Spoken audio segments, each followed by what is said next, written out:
Hey guys, it's Lydia Deda with Channel 3. I'm currently at the Port Aransas Animal Shelter where it's temporarily closed to adoptions and new intakes after several cases of kennel cough was reported.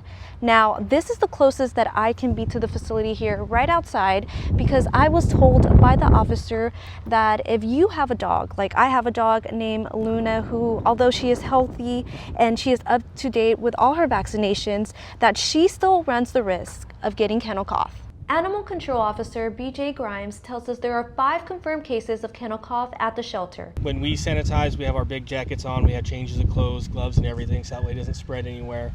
So that's pretty much our precautions that we're taking. We're not allowing any of the public in to see the dog, so to lower the chance of spread. He says the shelter is taking precautions seriously. Sick animals have been isolated and additional steps are being taken to prevent further contamination. He says they'll continue to keep the community updated on when the shelter will reopen.